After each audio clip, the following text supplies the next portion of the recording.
Hello friends, welcome back to your on YouTube channel BGA Genius Classes. Myself YC Rathod. We are going to start chapter 2 polynomials. देखते हैं chapter 2 polynomials में क्या है. Polynomial क्या होता है? देखो polynomial ax square plus bx plus c is a polynomial where a, b, c are real numbers and power of x are whole numbers. यानी कि यहाँ पर जो a, b, c है ना, ये क्या है? रियल नंबर्स हैं. और यहाँ पर x की जो डिग्री है वो किस में आनी चाहिए? होल नंबर में आनी चाहिए. अगर x की कोई डिग्री नेगेटिव आती है या होल नंबर नहीं आती है, ठीक है ना, तो वो क्या हो जाए? वो आपका पोलिनोमियल नहीं होगा. जैसे आपको एक एग्जांपल देते हैं हम पोलिनोमियल का 5x² प्लस 2x माइनस 5. यहाँ पर x की जो डिग्री है ना वो 2 है, यानी होल नंबर है. यहाँ पर x की डिग्री क्या है? कुछ भी नहीं होता तो 1 होती पावर, तो इसकी पावर क्या है? 1, तो ये भी होल नंबर है. लेकिन यहाँ पर डिग्री कितनी है? कांस्टेंट है, लेकिन यहाँ पर भी x की डिग्री होती है. x की डिग्री क्या होती है? 0. जैसे यहाँ पर 5 लिखा तो इनटू में अगर x टू दी पावर 0 कर दो तो क्या होता है? वैल्यू 1 ही तो होता है. 5 इंटू 1 मतलब 5 है, 5 इंटू 1, और 1 को क्या लिखते हैं? x to the power 0. यानी यहाँ पर डिग्री क्या है? 0, और 0 क्या होता है? होल नंबर होता है. ठीक है ना. तो इसलिए यहाँ पर जो भी इसकी वेरिएबल की जो डिग्री होती है वो होल नंबर में आनी चाहिए, तो वो क्या होता है? पोलिनोमियल होता है. क्लियर. देखिए अब इसका क्लासिफिकेशन कहते हैं classification of polynomials basis of terms, यानी टर्म्स के आधार पर हम इसको कैसे क्लासिफाई करेंगे. तो एक साइड में डाल लीजिए नंबर ऑफ टर्म्स और उस पोलिनोमियल को हम क्या बोलते हैं? लिखिए पोलिनोमियल, और एक साइड में एग्जांपल्स. ठीक है ना. तो अगर किसी भी पोलिनोमियल वन टर्म है, एक टर्म है, तो उस पोलिनोमियल को हम बोलते हैं मोनोमियल. क्या बोलते हैं? मोनोमियल. ठीक है ना. मोनोमियल में होता है एक ही टर्म, इसलिए इसको इसके एग्जांपल देख लो. 5x ax² या 8x/z, इसमें भी एक ही टर्म है. ठीक है ना. तो ये क्या बोला जाएगा? मोनोमियल बोला जाएगा. अब इसके बाद अगर किसी भी पोलिनोमियल 2 टर्म्स हैं, कितने टर्म्स हैं? 2, तो उसे बोलते हैं हम बाइनोमियल. क्या बोलते हैं? बाइनोमियल. ठीक है ना. अब यहाँ पर कितने टर्म्स होते हैं? 2 टर्म्स होते हैं. तो इसका एग्जांपल देख लीजिएगा. 5x प्लस 9 या ax² प्लस b, ये क्या हो गया? बाइनोमियल. ठीक है ना. अगर किसी भी पोलिनोमियल में 3 टर्म्स हैं उसको बोलते हैं हम ट्राइनोमियल. क्या बोलते हैं? ट्राइनोमियल. ठीक है ना. यहाँ पर 3 टर्म्स होते हैं. और इसके एग्जाम्पल देख लीजिएगा. 5x² प्लस 2x प्लस 1 या x plus y plus z. यहाँ पर कितने टर्म्स हैं? 3 टर्म्स हैं. तो ये हो जाएगा आपका ट्राइनोमियल. ठीक है ना. और अगर किसी में 4 टर्म्स है तो उसे हम बोलते हैं क्वाड्रिनोमियल. ओके, वैसे 3 तक ही आपके में, और उसके बाद पोलिनोमियल भी बोल सकते हैं. इसके बाद दूसरा है आपका classification of polynomial basis of degree, यानी डिग्री के आधार पर या किसी की घात के आधार पर हम उसको कैसे क्लासिफाई करेंगे. ठीक है. तो वो देख लीजिएगा. Basis of degree.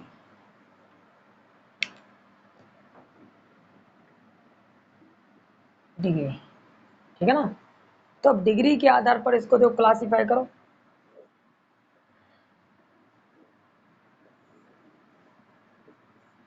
पोलिनोमियल,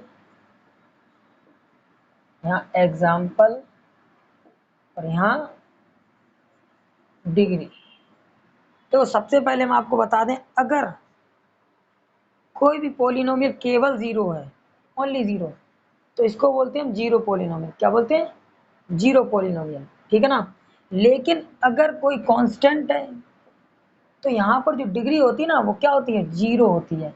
ठीक है ना. तो इसको बोलते हैं कांस्टेंट पोलिनोमियल. ओके. अगर किसी की डिग्री 0 है तो उस पोलिनोमियल को हम बोलते हैं कांस्टेंट पोलिनोमियल. क्या बोलते हैं? Constant polynomial. ओके. और हाँ, अगर यहाँ पर केवल 0, ये भी एक कांस्टेंट पोलिनोमियल होता है, लेकिन इसको जीरो पोलिनोमियल भी बोलते हैं. अगर किसी कांस्टेंट पोलिनोमियल की वैल्यू क्या है? 0, ओनली 0, तो उसे बोलते हैं जीरो पोलिनोमियल. क्या बोलते हैं? Zero polynomial. ठीक है ना. अब यहाँ पर इसलिए उसको अब यहाँ इसलिए नहीं रख सकते क्योंकि यहाँ पर डिग्री कहाँ लिखेंगे? अगर डिग्री यहाँ पर क्या है? 0 है, तो ये तो कांस्टेंट हो जाएगा ना. अगर मान लो यहाँ पर 5 है तो यहाँ पर 5 इंटू 1 लिख सकते हैं इसको, और 1 क्या होता है? एक्स टू दी पावर 0, यहाँ डिग्री क्या आ रही है 0 है, तो उसको हम कांस्टेंट पोलिनोमियल बोलते हैं। लेकिन जीरो पोलिनोमियल भी आपका एक कांस्टेंट पोलिनोमियल होता है, ठीक है ना। ओके, अब इसका एग्जाम्पल देख लो, जैसे ओनली 5 है या 8 है या -2 है, ये सब कैसे हैं जीरो पोली वो कांस्टेंट पोलिनोमियल। इनके जो वेरिएबल की डिग्री होती है क्या होती है 0 होती है। अगर हम ये 5 है तो 5 को क्या लिख सकते हैं 5x टू दी पावर 0 लिख सकते हैं, तो यहाँ पर डिग्री क्या है 0 है, ठीक है ना। इसके बाद अगर डिग्री 1 है तो हम उसे बोलते हैं लीनियर पोलिनोमियल। क्या बोलते हैं, लीनियर पोलिनोमियल। ओके, अब इसका एग्जाम्पल क्या, अब देखो यहाँ पर जो वेरिएबल डिग्री होनी चाहिए 1 होनी चाहिए। जैसे 5x 1 है, यहाँ पर 5x प्लस 3 या x प्लस 9, यहाँ पर जो वेरिएबल डिग्री कितनी है 1, यहाँ पर भी 1 है, यहाँ पर भी 1 है, तो ये हो गया आपका लीनियर पोलिनोमियल, ठीक है ना। अब इसके बाद आता है क्वाड्रेटिक पोलिनोमियल, यानी जहाँ जहाँ पर डिग्री कितनी होनी चाहिए 2, अगर किसी की डिग्री 2 है उसको क्या बोलते हैं, तो quadratic polynomial, quadratic polynomial. Okay, तो इसका एग्जाम्पल देखो, मैक्सिमम पावर कितनी हो चाहिए, ये मैक्सिमम पावर होनी चाहिए 2, ठीक है ना। तो 3x² प्लस x प्लस 5 और या 5x² या ओनली x², यहाँ पर तो डिग्री कितनी है 2 है मैक्सिमम, ठीक है ना। अगर वेरिएबल अलग भी लेना चाहो वो भी ले लो, कोई दिक्कत नहीं, y² प्लस 8 लिख दिया, वेरिएबल तो कोई मतलब, लेकिन डिग्री कितनी होनी चाहिए 2, 2 से अधिक डिग्री नहीं होनी चाहिए, ठीक है ना। तो ये हो गया हमारा क्वाड्रेटिक पोलिनोमियल। इसके बाद है हमारा, अगर डिग्री 3 है तो उसे बोलते हैं हम क्यूबिक पोलिनोमियल। क्या बोलते हैं, क्यूबिक पोलिनोमियल, ठीक है ना। तो इसका एग्जांपल देख लो, x³ y³ plus 8y plus 3 या y³ माइनस 9, ये सब क्या किसके एग्जाम्पल हैं, क्यूबिक के, क्योंकि यहाँ पर मैक्सिमम पावर कितनी है 3, यहाँ पर मैक्सिमम पावर 3 है, यहाँ पर मैक्सिमम पावर कितनी है 3 है, ठीक है ना। तो ये हो गया क्यूबिक पोलिनोमियल। अगर किसी की डिग्री 4 है तो उसे बोलते हैं क्वाड्रेटिक पोलिनोमियल या वाई क्वाड्रेटिक। क्या बोलते हैं, वाई क्वाड्रेटिक, क्वाड्रेटिक या क्वार्टिक, क्वार्टिक पोलिनोमियल, ठीक है ना। इसको बाई क्वाड्रेटिक या क्वार्टिक पोलिनोमियल बोलते हैं। तो इसका एग्जांपल क्या हो जाएगा, x to the power 4 plus 9 या x to the power 4 plus x³ plus x² plus 5x plus 3। ये आपके हो गए दोनों एग्जांपल किसके हैं, बाई क्वाड्रेटिक या क्वार्टिक पोलिनोमियल के, ठीक है ना। ये तो था आपका पोलिनोमियल। अब देखिए इसका ग्राफ कैसे बनता है लीनियर पोलिनोमियल का, graph of linear polynomial. Linear polynomial, मान लिया हमारे पास कोई लीनियर पोलिनोमियल दिया गया y इक्वल x माइनस 2, ठीक है ना। तो इसका ग्राफ निकालने के लिए देखो, x की वैल्यू हम क्या रखेंगे, x की वैल्यू मान लो मैंने रख दिया 0, तो y की वैल्यू क्या आएगी -2, x की वैल्यू मैंने पुट कर दिया 1, तो y की वैल्यू आ गया -1। तो इसका देखो ग्राफ कैसे बनेगा, 1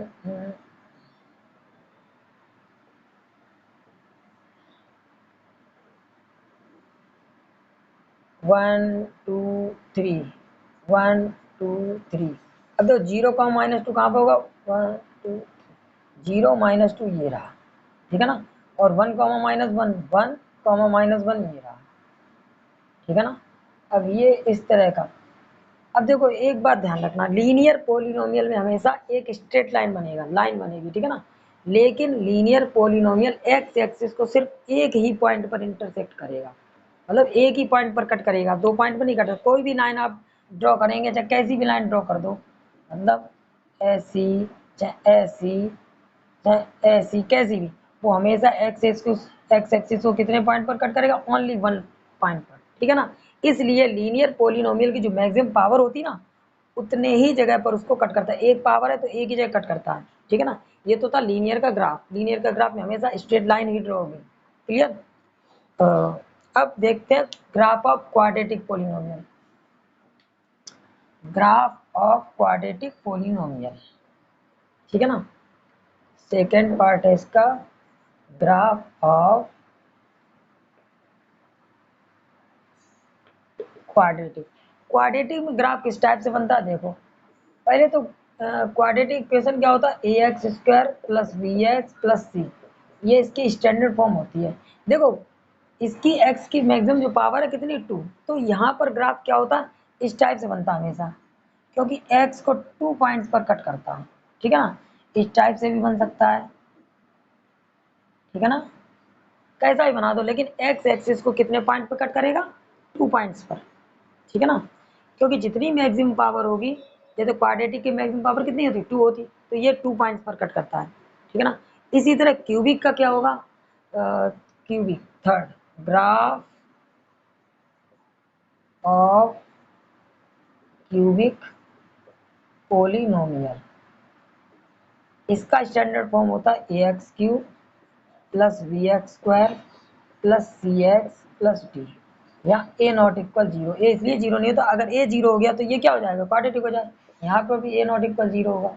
अब इसका क्यूबिक में मैक्सिमम पावर कितनी 3, तो यहाँ पर जो ग्राफ बनेगा वो एक्स एक्सिस को कितने पॉइंट पर कट करेगा, 3 पॉइंट पर, ठीक है ना, 3 पॉइंट पर तो कट करेगा।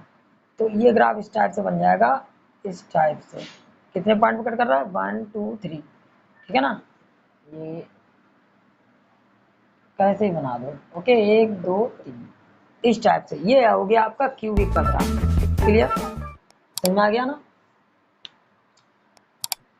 अब इसके बाद अगर आपका पावर 4 है तो ग्राफ 4 पॉइंट पर कट करेगा, पावर 5 है तो 5 पॉइंट पर कट करेगा, इस टाइप से आपका ग्राफ है, ठीक है ना।